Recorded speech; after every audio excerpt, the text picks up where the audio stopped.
Okay, come on, listen up. Now, we gotta make a very important agreement, okay? All right, what? All right, now what happened yesterday was a very bad thing. Miriam almost escaped.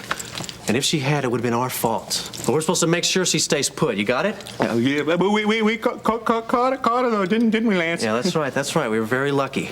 We caught her, and we're the only ones that know. Right. What do you think Ronnie would do if he'd have found out? He would have got very, very mad with you and me. No. Mad's not the word, Blue. So you keep your mouth shut, you understand? I don't want you to say a word. Why? Because if Ronnie finds out, we're gonna be in very big trouble. You got that? Yeah. And I find out about what?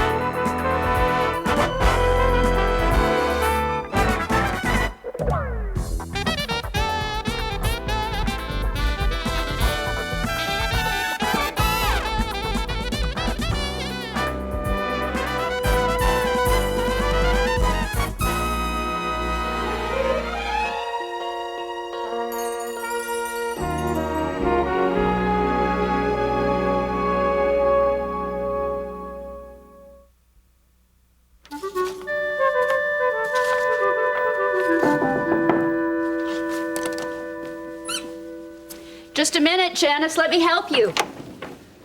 Dave! Thank you. I'm sorry. I thought you were the requisition clerk. She was just going to roll up a duplicator for me. Oh, are you getting your own copying machine? They were going to toss it out in the junk pile, but I told Lester Lewis it always worked fine for me. He was so upset he said, fine, then take it. Amazing the efficiency of bureaucratic faux pas. Isn't it? And now I can run off all those tests for the nursing students so that I can enjoy Christmas free and easy from at least one more headache. Well, I wish they had been as kind to me when I was a student. Dave, sit down, please. Oh, there you are. Well, thank you. Well, I don't want to take up any of your time, Terry. I was just wondering if you heard any reports on Laurie. Ben called me last night. I talked to Laurie on the phone. Oh, terrific. How is she? She was so sweet. Ben said she finally seems to be coming out of the withdrawal. Oh, that's wonderful. That's just what I hope to hear. Of course, she's still a little bit nervous and she doesn't remember being attacked. But according to Ben, she is more her old self than she has been since it happened. Oh, that's great. I'd say that means that your prayers have been answered. I mean that Laurie can spend Christmas with you. The doctor said she could probably even come home next week. Oh, God never slumbers nor sleeps, even in the darkest hour of the darkest night. Since they're coming home so soon, I sure would like to postpone the grand opening of the Chesterfield Free Clinic until Ben gets here. Are you that close to being ready? Well, I unloaded some supplies just this morning, and we could easily open in a day or two. Thank you for taking charge, Dave. Ben had just lost all interest in the clinic. Well, don't you think that was God's timing, too? Yeah, I think maybe it was. And when Ben and Laurie do get back, I know he's going to want to be involved to the hilt. But he very much appreciates all the help you've provided. Yeah, still, Terry, I sure hate to open the clinic without him. Why don't you ask Ben about that? Say, by the way, you did say that patient is going to come back, isn't he? Oh, yes, the guy with the infection around the eye. Oh, yes, I'll definitely be there for that appointment. What was his name again? Something Blue? Yeah, well, Blue was his first name, Blue Nobles. Yes, it was.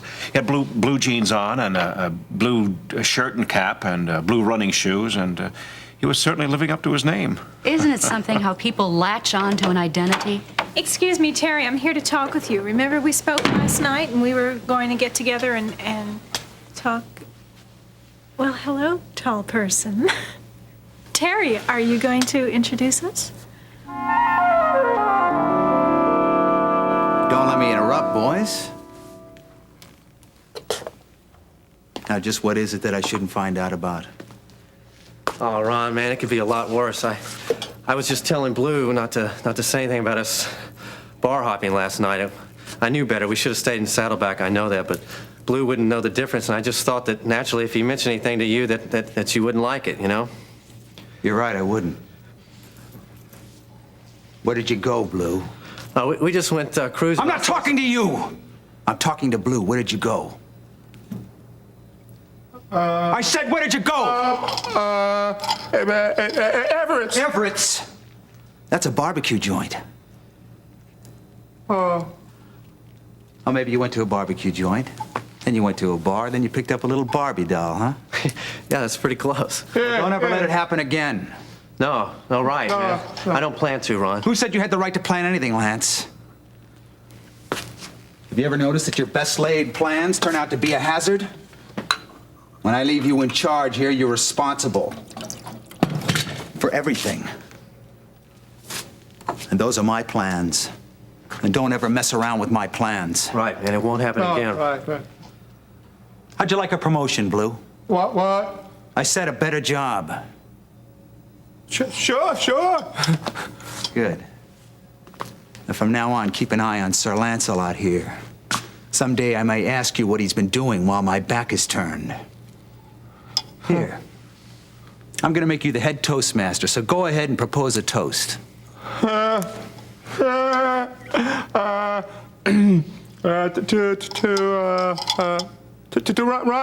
Rodney Washington. No. To Blue. Lance, I'm sorry, Lance. Touch me Miss Mason's purse. Would you do that for me, please? Yes, Mr. Washington. Right here. I'm sorry, Lance. There you go. Thank you. Seems that Mr. Carpenter's well enough to be coming home soon. All right, man, when do you figure on contacting him? Soon enough. Let's see, what we need is to find something that will convince Big Daddy Warbucks that Miriam is in our benevolent care.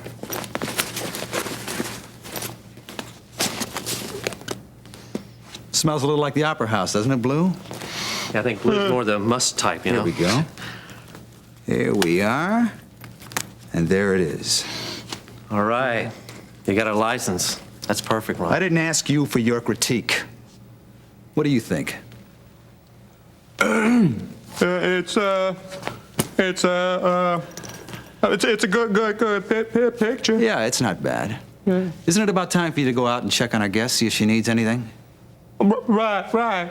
That's a good boy. It's a good picture. Goodbye.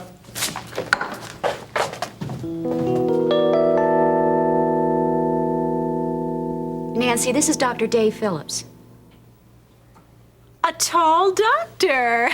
How do you do? Dave is Ben's medical partner at the Chesterfield Clinic. Dave, this is my sister, Nancy Lawson, and I am just thrilled to meet you. I think it's just wonderful what you're doing down there in that poor section of town. Where is that? Yeah, Chesterfield. Yeah, it's like Albert Schweitzer or something like that. Well, I wouldn't go that far, but thank you for the compliment. Nancy, if you don't mind, I'd like to finish my conversation with Dr. Phillips. Oh, well, sure, but you did want to see me, didn't you? Yes, but it's about another matter. We won't be long.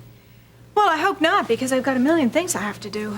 I'm supposed to go down to the Red Cross and donate blood, actually. For the less fortunate types. I have a very rare blood type.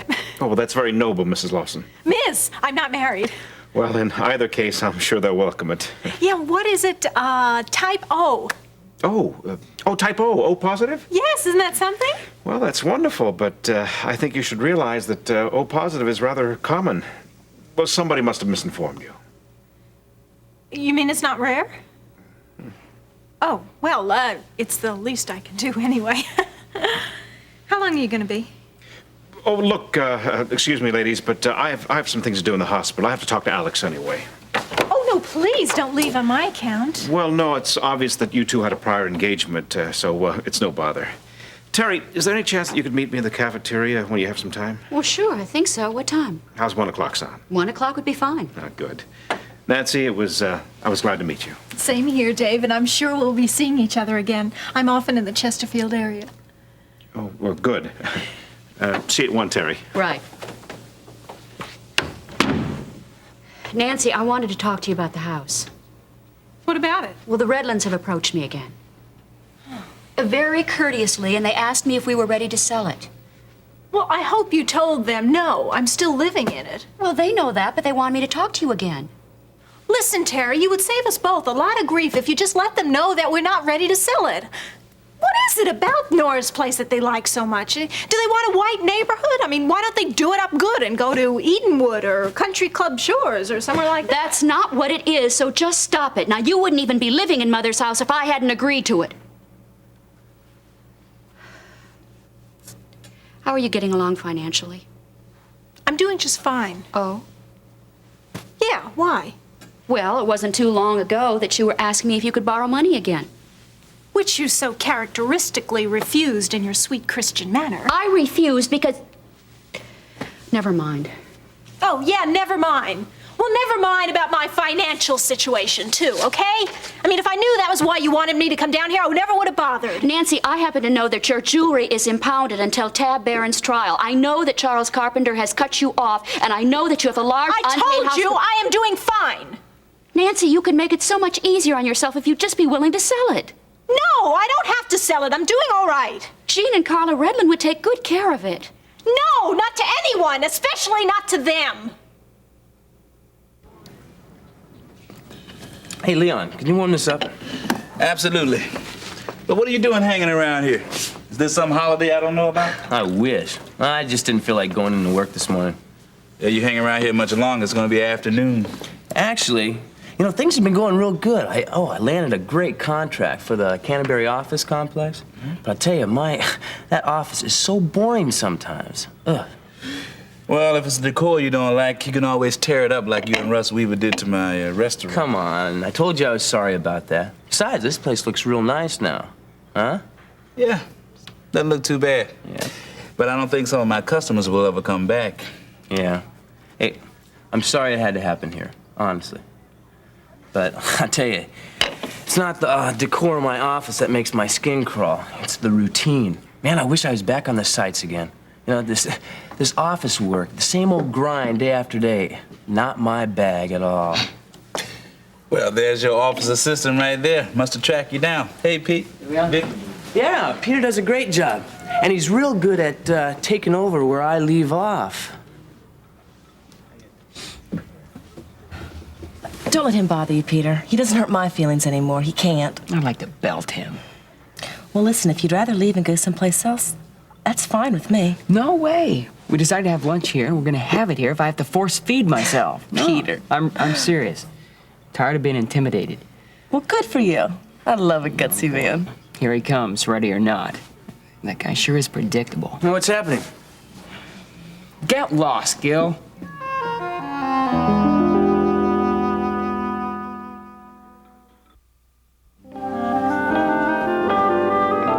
Come on, loosen up, Davidson. I just came by to show my respects, you know? Got the good old times, wouldn't you say? I meant what I said. We came in here for a private lunch. I'd like to keep it that way. Sure, no sweat. Hi, Vicky. Will that be all? Well, actually, I was wondering if you're gonna give us a hand at the office this afternoon. You ought to know you have a copy of my hours. Sometimes I forget, you know? I'm gonna be there this afternoon. Now, will you get lost, please? Fine. Anything to keep my employees happy. So long. You did it, Peter. I'm so proud of you. Yeah, he would have left anyway. No, he wouldn't have. Didn't you see the look on his face when you told him to get lost? I love it. Guess he did kind of look surprised. I always thought he was the Incredible Hulk or something. Believe me, looks aren't everything. You guys decided what you want yet? Yeah. We're still serving breakfast, by the way. Oh, no, we came in here for the special cheeseburger, Leon.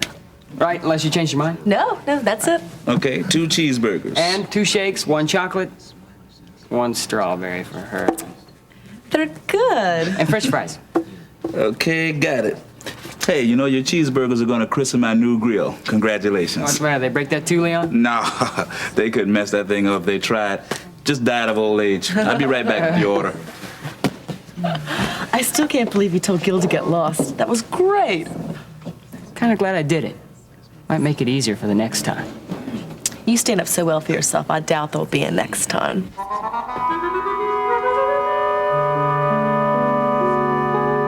Nancy, I don't want to pry into your private affairs. Oh, not much. You just want some penny-pinching account of where my income comes and goes, don't you? Well, what do you call that, public affairs? I don't want to embarrass you, but it's no secret you're broke. I don't have any financial problems. I mean, have I asked you for money lately? Well, no. Well, but, there you go then. but I know that you have a large number of bills, and ignoring them won't make it go away. It'll only make it worse. It's nothing I can't handle. I know, but the beautiful thing is you have a ready-made solution if you would just be willing to let Mother's house go. I wish you would stop treating me like a 2-year-old. You know, I've been on my own a heck of a lot longer than you have, and I think I can manage my own life. Thank you very much. Nancy, did you mean it when you said you were going to go to the Red Cross? Yeah, why? Is there something wrong with that, too? No. It's just that I was afraid that you... Well, I thought maybe you were going to try to sell your blood. Is that what you think? I don't believe this. I can't say anything to you anyway. I mean, you'll just think what you want to think. Nancy, if you would tell me the truth, it would make a difference. You want to know the truth? I'll tell you the truth. The truth is I've got nothing but a raw deal all my life, and you know it. And the closest thing I've ever had to justice was having a lousy half of Nora's house. And you're prepared to take that out from under me and give it to some black people instead of your own flesh and blood? No way! Nancy?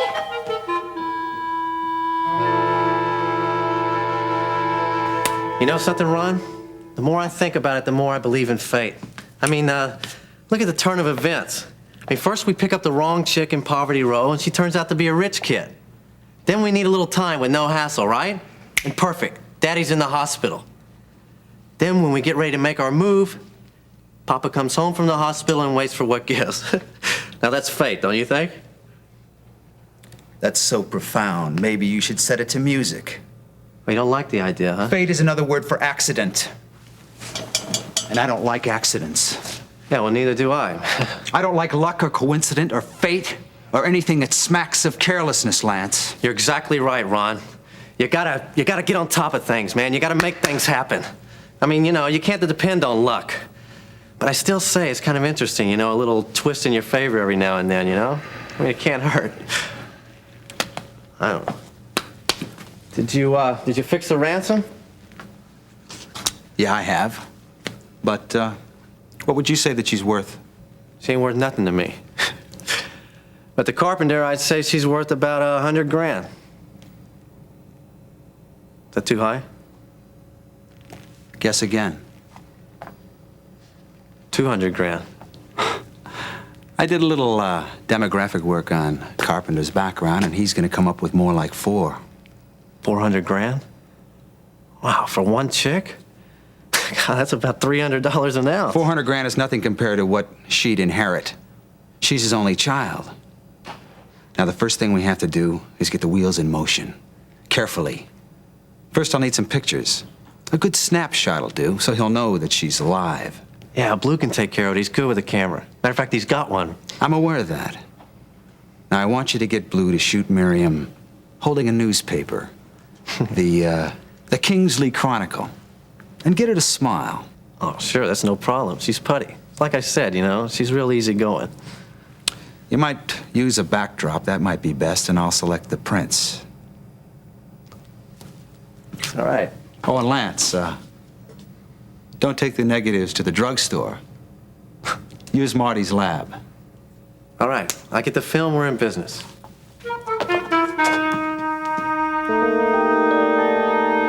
Wait a minute, excuse me. What was that last one? Keener Glass 2497.70. Okay, what about the one before that? Valley Lumber. You ready? Yeah. You're marking these off as we go. Yes. Look, I'm sorry, I'm just having a hard time concentrating. You want to take a break? Yeah, do you mind? Maybe I'll just ring this all up again. I don't know where the problem is. No. I don't think you have to do that. Hey, guess what? Marianne. What? Took Vicky to Leon's today for lunch. One of the best experiences I've ever had with her. We really got along great. I'm glad. You okay? Yeah, I'm fine. It's just a people problem. It's nothing important. You having trouble with Russ again? Peter, Russ isn't the only person I know. Just mind your own business. Sorry. Want me to get you something from the machines or something? No, thanks. Peter, what made you think it was Russ?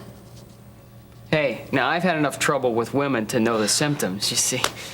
Well, you're right. It is Russ. Well, I see you're talking about my favorite topic again. How's old Russ the Great doing these days, Marianne? Peter, I'm gonna run these down to Alan Randall's. Maybe he can figure out what the problem is. After all, that's what he gets paid for. Okay. Fickle. What's going on with Russ and her? I don't know. Some sworn secret, is it? There's nothing to tell. Is that why it's like a Morgan here? Hey, but you and Vicky, man. Were you ever burning up that booth at Leon's this afternoon? What in the world did you come here for? Because I get paid to come here. Do I always have to point out the obvious to you, Davidson? Apparently. Huh? You see, I don't know why you're so surprised. You knew I was coming here today. Oh, come on. After a sizzling lunch like that, I think you surprised Vicky more than you surprised me. You should be at her apartment right now.